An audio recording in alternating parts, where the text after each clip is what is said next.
ছাত্ৰ ছাত্ৰীসকল, আজি আলোচনা কৰিম তোমালোকৰ অসমীয়াৰ যিটো সাহিত্য আছে তাৰ যিটো প্ৰথম লেচনটো মানে তোমালোকৰ যিটো বৰগীত আছে মাধৱদেৱৰ ৰচনা কৰা পাঠ্যপুথিৰ যিখিনি প্ৰশ্ন আছে বা অন্য যিখিনি অতিৰিক্ত প্ৰশ্ন আহিবলগীয়া পৰীক্ষাত সেই পৰীক্ষাৰ প্ৰশ্নসমূহ ডিছকাছ কৰিম। যাতে তোমালোকে এনেদৰে যদি লিখা তেনে যিখিনি নম্বৰ পাবলগীয়া আছে ফুল নম্বৰ তোমালোকে পাই যাবা। ইয়াতে পাঠ্যপুথিৰ প্ৰশ্নসমূহ মই তোমালোকক যেনেদৰে ইয়াতে লিখি দিছোঁ তেনেদৰে তোমালোকে লিখিবা। পাঠ্যপুথিৰ প্ৰশ্নাৱলী এইখিনি তোমালোকে চাই লোৱা।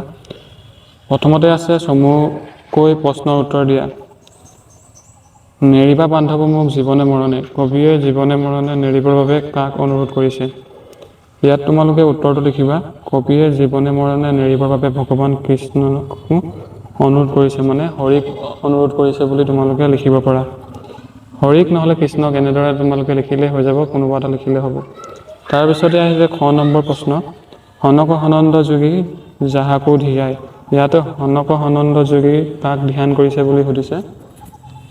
ইয়াত তোমালোকে উত্তৰটো লিখিবা। সনক সনন্দ আদি যোগীসকলে ভগৱান হৰিক ধ্যান কৰে বুলি কৈছে।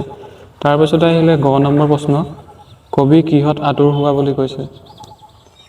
ইয়াত তোমালোকে উত্তৰটো হ'ব কবি সাংসাৰিক দুখ কষ্ট আৰু মায়ামোহত বিষয় বিকলে আতুৰ হোৱা বুলি কৈছে। তাৰপিছতে আহিলে ঘ নম্বৰ প্ৰশ্ন, তোমাৰ পাঠ্য বৰগীতটি কোনে ৰচনা কৰা? তোমালোকৰ যিহেতু জানাই তোমালোকৰ যদি ক্লাছসমূহ ষ্টাৰ্ট হৈ গৈছে তোমালোকৰ অনুশীলনীৰ প্ৰশ্ন হয় এইখিনি।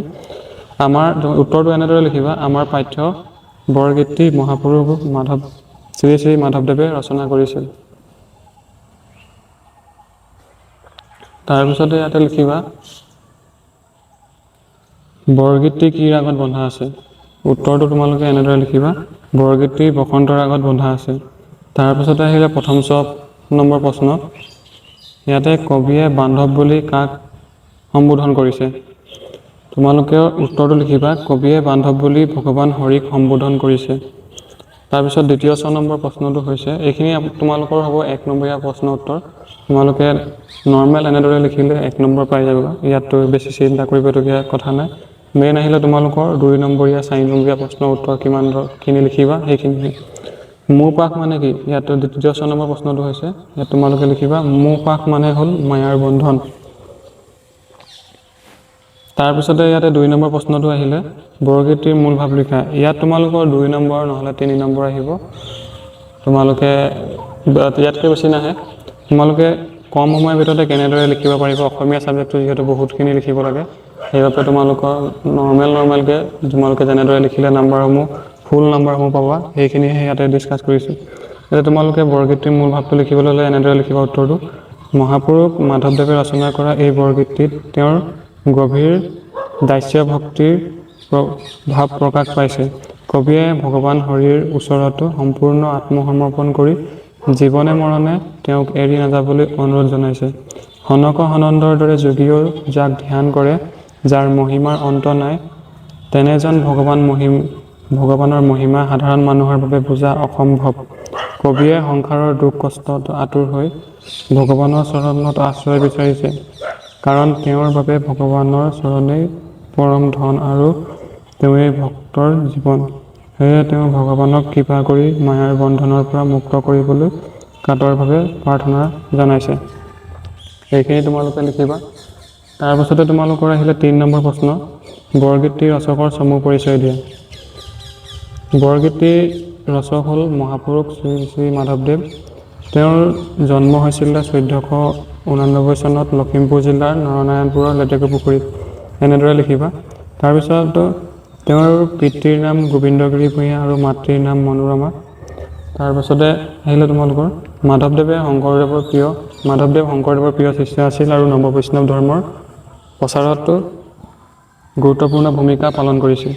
তেওঁৰ শ্ৰেষ্ঠ কীৰ্তিস্তম্ভ হ'ল নামঘোষা, যাক হেজাৰী ঘোষা বুলিও জনা যায়। ইয়াৰ উপৰিও তেওঁ ৰাজসূয় কাব্য, জন্ম ৰহস্য, অৰ্জুন ভঞ্জন আদি নাট আৰু ঝুমুৰা ৰচনা কৰিছিল। তাৰপিছতে তোমালোকৰ আহিলে 4 নম্বৰ কুৱেশ্যন আনচাৰ। তোমালোকৰ ব্যাখ্যা কৰা আহিব। ব্যাখ্যা তোমালোকে যিহেতু কেনেদৰে কৰিবা এইখিনি চাই লোৱা। ইয়াতে তোমালোকৰ কবিতাৰ লাইনটো দিয়া হৈছে বৰগীতটিৰ। ক নম্বৰ, সহস্ৰ বয়নে যাৰ নাপাৱন্ত সীমা, অধমে জানিব কেন তোমাৰ মহিমা। ইয়াতো প্ৰশ্ন উত্তৰটো এনেদৰে লিখিবা। উক্ত কবিতাফাঁকি আমাৰ পাঠ্যপুথি অসমীয়া সাহিত্য চয়নিকাৰ অন্তৰ্গত শ্ৰী শ্ৰী মাধৱদেৱৰ দ্বাৰা ৰচিত বৰগীত নামৰ পাঠ্যপুথিৰ পাঠটিৰ পৰা তুলি অনা হৈছে। এই কবিতাফাঁকিৰ জৰিয়তে কবিয়ে ভগৱান হৰিৰ অপাৰ মহিমাৰ বিষয়ে বৰ্ণনা কৰিছে। সহস্ৰ মুখ থকা নাগেও যাৰ মহিমা বৰ্ণনা কৰি শেষ কৰিব নোৱাৰে, তেনে এজন পৰমেশ্বৰৰ মহিমা এজন সাধাৰণ মানুহে কেনেকৈ বুজিব পাৰিব। কবিয়ে নিজকে অধম বুলি কৈ ভগৱানৰ বিশালতাৰ ওচৰতো নিজৰ ক্ষুদ্ৰতা স্বীকাৰ কৰিছে। এনেদৰে তোমালোকে লিখিবা। 2 নম্বৰ নহ'লে 3 নম্বৰ আহিব, সম্পূৰ্ণ নম্বৰখিনি পাই যাবা। তাৰপাছতে তোমালোকৰ আহিলে খ নম্বৰ প্ৰশ্নটো ব্যাখ্যা কৰা হয় এইখিনি। আতুৰ ভৈলহু হৰি বিষয় বিকলে, কৰিও উদ্ধাৰ মোক চৰণ কমলে। ইয়াৰ তোমালোকে এনেদৰে লিখিবা। উক্ত কবিতাফাঁকি আমাৰ পাঠ্যপুথি অসমীয়া সাহিত্য চয়নিকাৰ অন্তৰ্গত শ্ৰী শ্ৰী মাধৱদেৱৰ দ্বাৰা ৰচিত বৰগীত নামৰ পাঠটিৰ পৰা তুলি অনা হৈছে। এই কবিতাফাঁকিৰ জৰিয়তে কবিয়ে সংসাৰৰ দুখ কষ্টৰ পৰা মুক্তি বিচাৰি ভগৱানৰ ওচৰত প্ৰাৰ্থনা জনাইছে। কবিয়ে কৈছে যে তেওঁ সাংসাৰিক দুখ যন্ত্ৰণা মায়ামোহত আতুৰ হৈ পৰিছে। এই দুখৰ পৰা পৰিত্ৰাণ পাবলৈ তেওঁ ভগৱান হৰিৰ পদুমৰ দৰে পবিত্ৰ চৰণত আশ্ৰয় বিচাৰিছে আৰু তেওঁক উদ্ধাৰ কৰিবলৈ অনুৰোধ জনাইছে। তাৰপাছতে তোমালোকৰ আহিলে গ নম্বৰ প্ৰশ্নটো। তোমাৰ চৰণ দুই মোৰ মহাধন, ভকত জনেৰ নিজ তুমিহে জীৱন। এইখিনি তোমালোকৰ কবিতাৰ শাৰী হয়। কবিতাখিনি দুটা শাৰী দিয়া হ'ব, অনুশীলনীৰ পৰাই আহিব তোমালোকৰ। আৰু যদি অতিৰিক্ত প্ৰশ্ন আহে তোমালোকৰ সেইখিনিও মই তলত ডিছকাছ কৰিছোঁ ভিডিঅ'টো। এইটো ভিডিঅ' চালে আৰু তোমালোকৰ নেক্সট ভিডিঅ' চাব নালাগে। এই বৰগীতটিৰ যিখিনি কুৱেশ্যন আনচাৰ আছে তোমালোকৰ ক্লিয়াৰ হৈ যাব। ইয়াতে তোমালোকৰ গ নম্বৰৰ উত্তৰটো চাই লোৱা। উক্ত কবিতাফাঁকি আমাৰ অসমীয়া পাঠ্যপুথি তোমালোকৰ আমাৰ পাঠ্যপুথি অসমীয়া সাহিত্য চয়নিকাৰ অন্তৰ্গত শ্ৰী শ্ৰী মাধৱদেৱৰ দ্বাৰা ৰচিত বৰগীত নামৰ পাঠ্যপুথিৰ পৰা তুলি দিয়া হৈছে। এই কবিতাফাঁকিৰ জৰিয়তে কবিয়ে ভগৱানৰ চৰণকে যে ভক্তৰ একমাত্ৰ আশ্ৰয় আৰু সম্পদ, সেই কথা প্ৰকাশ কৰিছে। কবিয়ে ভগৱানৰ চৰণ যুগলক নিজৰ মহাধন বুলি অভিহিত কৰিছে। তেওঁৰ মতে ভক্তসকলৰ বাবে ভগৱানে সকলোৰে তেওঁলোকৰ জীৱনস্বৰূপ, অৰ্থাৎ ভক্তৰ বাবে ভগৱানৰ বাহিৰে আন কোনো ডাঙৰ সম্পদ বা জীৱনৰ আধাৰ নাই। তাৰ পাছতে আহিলে তোমালোকৰ 5 নম্বৰ কুৱেশ্যনটো। সনক সনন্ত যোগী যাহাকো ধিয়াই, সকলো নিগমে যাক বিচাৰি নাপায়। তাৎপৰ্য ব্যাখ্যা কৰা তোমালোকৰ আহিব 2 নম্বৰ নহ'লে 3 নম্বৰ আহিব। ইমানখিনি লিখিলে তোমালোকে পাই যাবা সম্পূৰ্ণ নম্বৰ। ইয়াতে লিখা আছে, এই কবিতাফাঁকিৰ জৰিয়তে কবিয়ে ভগৱান হৰিৰ মহিমা যে কিমান বিশাল আৰু গভীৰ সেই কথা প্ৰকাশ কৰিছে। সনক সনন্দৰ দৰে মহান যোগীসকলো যাক সদায় ধ্যান কৰে আৰু বেদ উপনিষদৰ দৰে শাস্ত্ৰসমূহো যাৰ মহিমাৰ অন্ত বিচাৰি নাপায়, তেওঁৱে হ'ল পৰমেশ্বৰ হৰি। ইয়াৰ দ্বাৰা ভগৱানৰ মহিমা যে সাধাৰণ মানুহৰ জ্ঞান আৰু কল্পনাৰ অৰ্থতো সেই তাৎপৰ্যকে প্ৰকাশ কৰা হৈছে। এনেদৰে লিখিবা তোমালোকে। তাৰপিছত আহিলে বৰগীতৰ যিটো 6 নম্বৰ প্ৰশ্ন তোমালোকৰ পাঠ্যপুথিৰ, সেই কুৱেশ্যনটি আছে বৰগীতটিৰ 4টা লক্ষণৰ বিষয়ে লিখা। তোমালোকে 4 নম্বৰ তোমালোকে 4টামান লিখিলে হৈ যাব। ইয়াতে 2 নম্বৰ 3 নম্বৰ নহ'লে 4 নম্বৰ, মেক্সিমাম 4 নম্বৰ আহিব। ইয়াতে বৰগীতটিৰ 4টা প্ৰধান লক্ষণ হ'ল, উত্তৰটো চাই লোৱা। শাস্ত্ৰীয় ৰাগতাল, এনেদৰে তোমালোকে আণ্ডাৰলাইন কৰি ল'বা। শাস্ত্ৰীয় ৰাগতাল, ব্ৰজাৱলী ভাষা, ভক্তিমূলক, ভক্তিৰস প্ৰধান। এনেদৰে যদি তোমালোকে পইণ্ট টু পইণ্ট লিখা, তেনে ক্ষেত্ৰত নাম্বাৰসমূহ কাটিব নোৱাৰে বা তোমালোকৰ সম্পূৰ্ণ নম্বৰখিনি পাবা। ইয়াতে প্ৰথমটো হৈছে শাস্ত্ৰীয় ৰাগতাল। বৰগীতসমূহ শাস্ত্ৰীয় ৰাগতালযুক্ত উচ্চ আধ্যাত্মিক ভাৱৰ গীত। তাৰপাছতে আহিলে তোমালোকৰ খ নম্বৰ ব্ৰজাৱলী ভাষা। বৰগীতৰ ভাষা ব্ৰজাৱলী, যি এক প্ৰকাৰৰ কৃত্ৰিম সাহিত্যিক ভাষা। ভক্তিমূলক। ইয়াতে বৰগীতসমূহ মূলতঃ ভক্তিমূলক আৰু ঈশ্বৰৰ মাহাত্ম্য প্ৰকাশক। ভক্তিৰস প্ৰধান। বৰগীতত মূলতঃ ভক্তিৰস প্ৰকাশ পালেও তাত দাস্য, শান্ত, বাৎসল্য আদি ৰসৰো সমাৱেশ ঘটিছে। এনেদৰে তোমালোকে পইণ্ট টু পইণ্ট তোমালোকে লিখিবা। তোমালোকে সম্পূৰ্ণ নম্বৰ পাই যাবা। মই যেনেদৰে ইয়াতে দেখুৱাই দিছোঁ তেনেদৰে তোমালোকে লিখিবা, যাতে তোমালোকৰ নাম্বাৰসমূহ কাট নাখায়। তাৰপিছতে তোমালোকৰ অন্তিমটো আহিছে ভাৱ বিষয়ক। তলত দিয়া শব্দকেইটাৰ আধুনিক ৰূপ লিখা। তোমালোকৰ পাঠ্যপুথিতে এইখিনি দিয়া আছে। তোমালোকে উত্তৰসমূহ এনেদৰে ইয়াতে দিয়া আছে। নাপাৱন্তে মানে কি হৈছে ইয়াতে সুধিব তোমালোকক 1 নম্বৰীয়া কুৱেশ্যন আহিব। তোমালোকে নহ'লে নিৰ্বাচন কৰা বুলি আহিব। যিকোনো দুটা নিৰ্বাচন কৰি তোমালোকে লিখা বুলি আহিব। ইয়াতে নাপাৱন্তে মানে নাপায়, কেনে মানে হৈছে কেনেকৈ, ভৈলো মানে হৈছে হলো। তাৰপিছত তুমিহে মানে হৈছে তুমিছে মানে হৈছে তুমিয়ে, জনেৰ মানে হৈছে জনৰ বা লোকৰ। তাৰপিছতে আহিলে কহয় মানে হৈছে কয়। তাৰপিছতে আহিলে তোমালোকৰ ব্ৰজাৱলী ভাষাৰ বৈশিষ্ট্যসমূহ উল্লেখ কৰা। ব্ৰজাৱলী ভাষাৰ বৈশিষ্ট্যসমূহ তোমালোকে চাই লোৱা। ইয়াতে 4টামান দি দিছোঁ, তোমালোকৰ দুটা ব্ৰজাৱলী ভাষাৰ বৈশিষ্ট্য লিখিবলৈ আহিব, নহ'লে 3টা আহিব। দুটাই আহিব, তোমালোকে 4টা মনত থৈ লোৱা। ব্ৰজাৱলী ভাষাৰ বৈশিষ্ট্যসমূহ চাই লোৱা।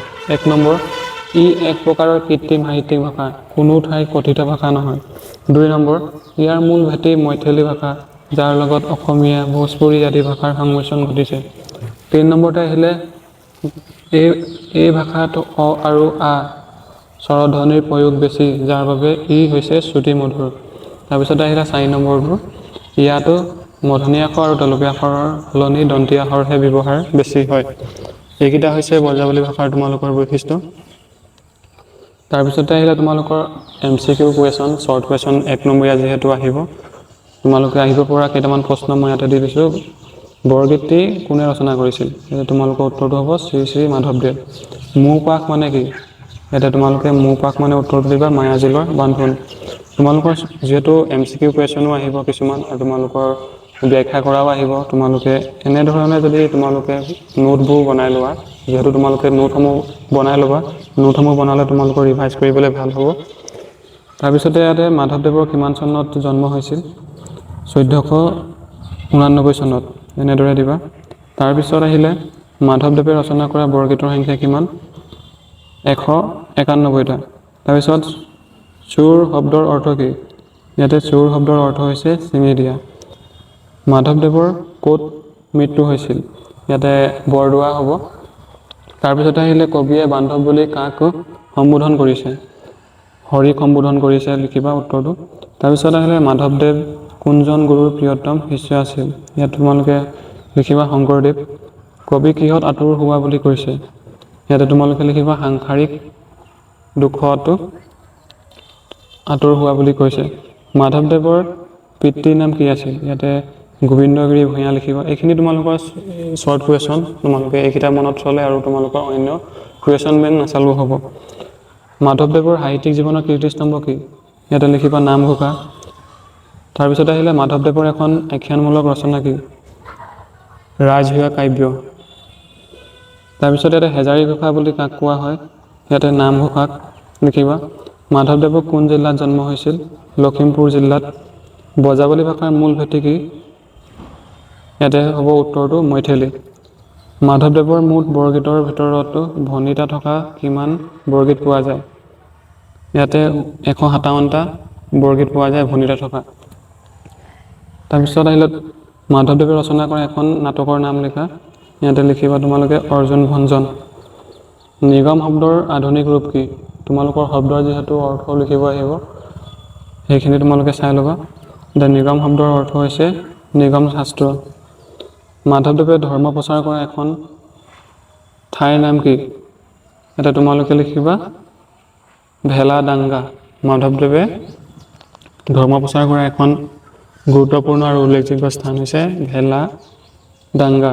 স্পেলিংসমূহ তোমালোকে ভালদৰে চাই ল'বা, স্পেলিং ভুল কৰিলেও তোমালোকৰ নম্বৰ কটা যাব। মাধৱদেৱৰ এখন ঝুমুৰা নাম কি? তোমালোকে ঝুমুৰা 2টামান মনত থৈ ল'বা, তাৰ ভিতৰত মই এটা দি দিছোঁ, ইয়াতে ভূমি লেটুৱা হ'ব। তো এইকেইটাই আছিলে তোমালোকৰ শ্ৰী শ্ৰী বৰগীতটোৰ শ্ৰী শ্ৰী মাধৱদেৱৰ যিখিনি তোমালোকৰ প্ৰথম পদ্য আছে বা বৰগীত আছে, তাৰ কুৱেশ্যন আনচাৰ। তোমালোকে এইখিনি চাই ল'লে আৰু অন্য তোমালোকে কুৱেশ্যন বেংক নাচালেও হ'ব, এইখিনি তোমালোকে নোট কৰি ল'বা। যদি তোমালোকে আমাৰ চেনেলটোত প্ৰথমবাৰৰ বাবে চাই আছা, তেনে ক্ষেত্ৰত ছাবস্ক্ৰাইব কৰি ল'বা। সকলোখিনি ইনফৰমেশ্যন আৰু সকলোখিনি কুৱেশ্যন আনচাৰ ডিছকাছ কৰিবলৈ গৈ আছোঁ, তোমালোকে সকলোখিনি চাই লোৱা। ধন্যবাদ।